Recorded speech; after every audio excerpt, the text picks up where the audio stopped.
अगले वीडियो में आप लोगों ने देखा होगा, सुना होगा कि हमको एक पर्ची मिला था जब हम डॉक्टर के पास आए थे। तो उस पर्ची में क्या था, पार्ट टाइम और फुल टाइम जॉब के बारे में था और अपने कैसे स्वस्थ रह सकते हैं बिना दवाई के, तो उसके बारे में था। Hello friends, Radhe Radhe. कैसे हैं आप लोग? आई होप आप लोग अच्छे होंगे, हम लोग भी अच्छे हैं। तो स्वागत करते हैं रिया राधना की दुनिया में। और मेरी दुनिया में बच्चे लोग सो रहे हैं खाना खा के, और मेरा भी खाना हुआ नहीं है। और दोपहर का बज रहा है 2:30, और चीकू रानी है जो मेरे आसपास घूम रही है। तो बात कर रहे थे कि हमको जब पर्ची मिला तो हम क्या किए। मेरी आंटी, हमको पर्ची मिला तो ऐसे ही बैग में रख लिए, लेकिन हमको ऐसा कुछ था नहीं, मतलब थोड़ा सा ध्यान में था कि ऐसा पर्ची मिला है, लेकिन मेरी आंटी को याद था। आंटी मेरे को फोर्स की तो हम कॉल किए। उसके बाद उससे पहले क्या हुआ था कि एक पेपर में जो आता है ना ad, part time job full time job के बारे में, तो वहाँ पे हम कॉल किए थे। तो मेरा वहाँ पे 2,000 रुपया, मतलब 2,200 रुपया मेरा बर्बाद चला गया। पैसा कंपनी मंगा लिया, उसके बाद हमको एक चप्पल टाइप का कुछ भेज दिया, उसके बाद बोला कि हो गया कहानी ख़त्म। उसके बाद फ़ोन मेरा उठना बंद हो गया। तो वहाँ पे हम एक बार धोखा खाए हुए थे, मेरा पैसा नहीं रह है। उसके बाद 2,200 रुपया ख़त्म हो जाता है, मतलब फालतू में चला जाता है, तो कैसा लगता है। तो वो पर्ची पे भी हमको विश्वास नहीं था, नहीं हो रहा था। लेकिन मेरी आंटी बोली कि वो तो ऑनलाइन था, आपको यहाँ तो पैसा नहीं मांगा जा रहा है, एक बार फ़ोन कीजिए, और अगर ऑफिस में बुलाता है मिलने के लिए तो चलिएगा। तो ऑफिस में बुलाया गया, जब फ़ोन किए तो ऑफिस में बुलाया गया, तो हम आए।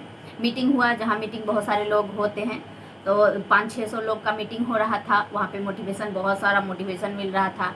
तो अच्छा लगा देखने में, मेरी आंटी को भी बहुत अच्छा लगा, हमें भी अच्छा लगा। लेकिन फिर भी हम एग्री नहीं थे, क्योंकि वहाँ भी ज्वाइनिंग का लग रहा था 2,500-2,600 रुपया के लगभग। मेरे पास था नहीं पैसा, तो हम नहीं किए। लेकिन जो हमको बुलाए थे, जिनको हमको पहले, जिनका पर्ची हमें मिला था, जो हमको बुलाए थे, उनको हम बोल दिए कि मेरे पास पैसे नहीं हैं, हम नहीं आएंगे।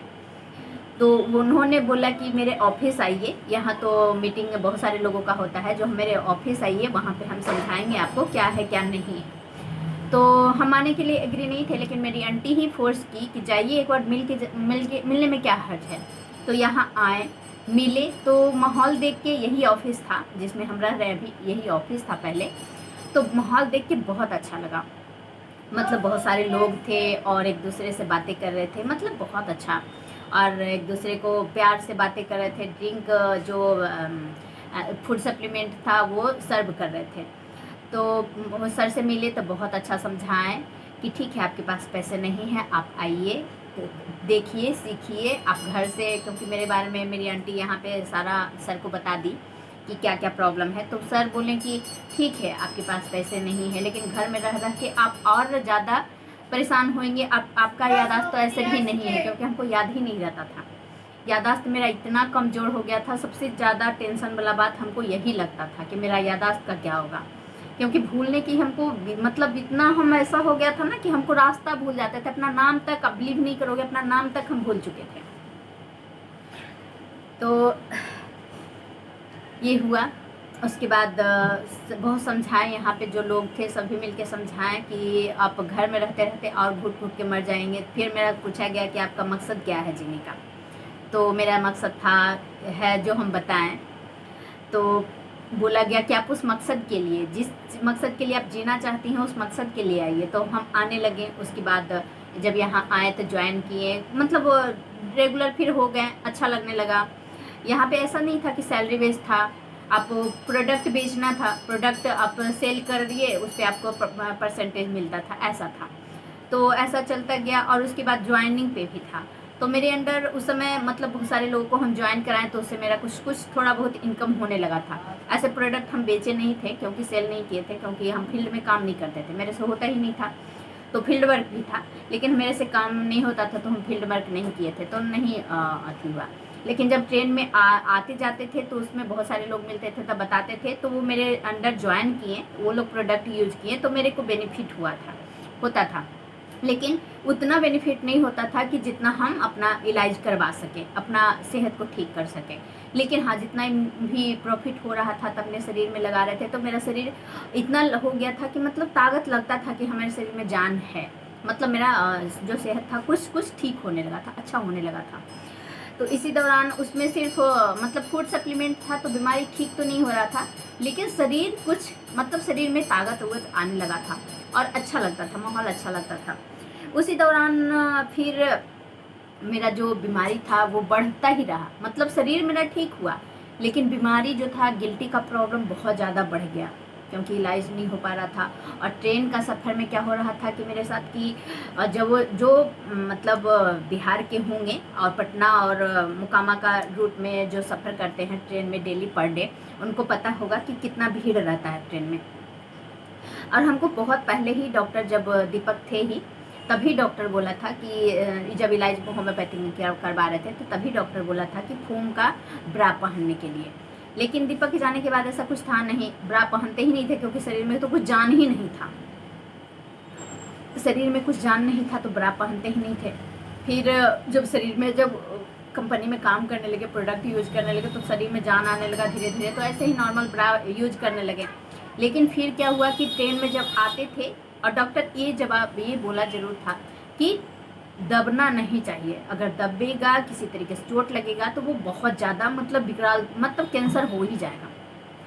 लेकिन क्या हुआ कि जब ट्रेन में आते जाते थे, तो उसमें क्या होता था, बहुत ज़्यादा भीड़ के कारण कभी दब जाता था, तो कभी मतलब बहुत ज़्यादा मेरा प्रॉब्लम बढ़ गया।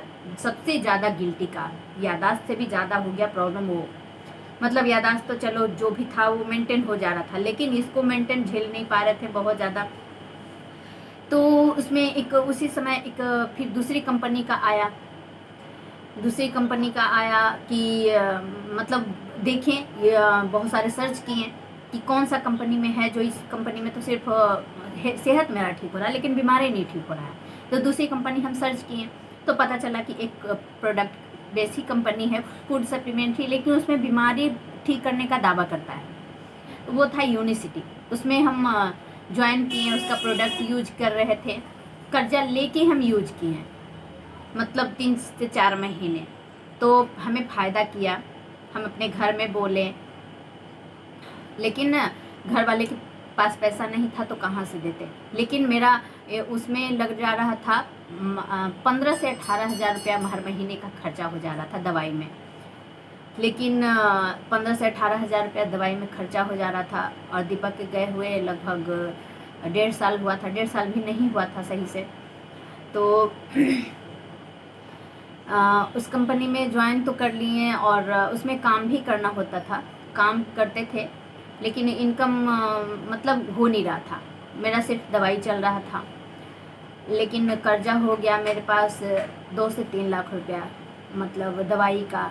और उसके बाद मतलब अपना, तो हमको लगा कि नहीं, मेरे को ठीक होना है, एकदम बिल्कुल ठीक होना है, चाहे जैसे भी करो ठीक होना है। हम अपने घर वाले को बोले। फिर उसी समय हम अपने मतलब ससुराल गए, ससुराल में हम इस बात को बोले। मेरे सास ससुर तो मेरे से मिलते नहीं थे, फ़ोन करते थे कम से कम तो 50 बार फ़ोन करते थे, तो एक बार फ़ोन उठाते और उसकी मेरा आवाज़ सुन के 1-2 बात बोल के काट देते थे, ऐसे ही होते गया। उसके बाद हम अपने पापा को भेजे, जहाँ मेरे ससुर काम करते थे वहाँ भेजे, तो मेरे पापा से वो लोग नहीं मिले। फिर वो लोग नहीं मिले, तो फिर उसी दौरान हम, जहाँ मेरा ज़मीन था, सॉरी मतलब बक्सा में, जो मेरा बक्सा था उसमें एक कागज़ मिला। जब हम गांव गए थे, मतलब वहाँ अपने ससुराल गए थे, तो वहाँ पे कागज़ मिला जो था एक वसीयतनामा का, जो मेरे हस्बैंड के नाम पे 15 कट्ठा ज़मीन था, और मेरे भैंसुर के नाम पर 15 कट्ठा ज़मीन था। वो जो थे मेरे चचेरे दादाजी दिए थे, मतलब मेरे चचेरे दादा ससुर दिए थे मेरे हस्बैंड को दान में। तो वो वसीयतनामा था, वो हमको पता था, हल्का फुल्का पता था, लेकिन याददाश्त के कारण हम भूल चुके थे कि वो ज़मीन भी है। लेकिन वो कागज़ मिला तो हमको याद आया कि हाँ, ऐसा दीपक बताए थे एक बार हमको, तो वो दीपक के नाम पे ज़मीन था। वो क्या हुआ कि तो हम बोले, उन लोगों को बोले, तो वो लोग एग्री नहीं हुए, बोले नहीं ऐसा कोई ज़मीन नहीं है, वो बहुत पहले का कागज़ है, जो कागज़ की फाड़ के फेंक दो, उसको कोई फ़ायदा नहीं है। तो फिर मेरे पापा लोग बोले, मेरा क्योंकि बीमारी बढ़ता जा रहा था, वो लोग को बोले कि मेरा ऐसे प्रॉब्लम चल रहा है, तो वो लोग बोले कुछ भी हो हमको कोई मतलब नहीं है, अपना शादी कर लो, यहाँ से जाओ। तो उसी समय हम अपना ससुराल गए, मतलब जहाँ ज़मीन था वहाँ गए, वहाँ के लोगों से मिले, तो वहाँ के लोगों ने बोला कि हाँ आपका ज़मीन है यहाँ पे, उन लोगों ने बताया। तो हम अपने ससुराल वाले को बोले, लेकिन फिर भी वो लोग एग्री नहीं हुआ, बोला जो जो करना है जो करो, तुम लोग को कुछ नहीं होने वाला, कुछ होगा नहीं, तुम लोग क्या कर लेगा। तो वहाँ गए, उसके बाद क्या हुआ इसका अगला पार्ट में बताएंगे, क्योंकि वीडियो बहुत ज़्यादा लंबा हो जाएगा। तो वीडियो पर नए आए हैं तो चैनल को सब्सक्राइब कर लीजिए और बेल आइकन घंटी दबाना ना भूले, ताकि जब भी हम वीडियो डालें तो आपके पास नोटिफिकेशन जाए। और मेरा स्टोरी जानना चाहते हैं तो मेरे चैनल को सब्सक्राइब जरूर करें और पार्ट बाई पार्ट देखें। फिर मिलते हैं अगले वीडियो में, जब तक के लिए bye bye, take care, thank you.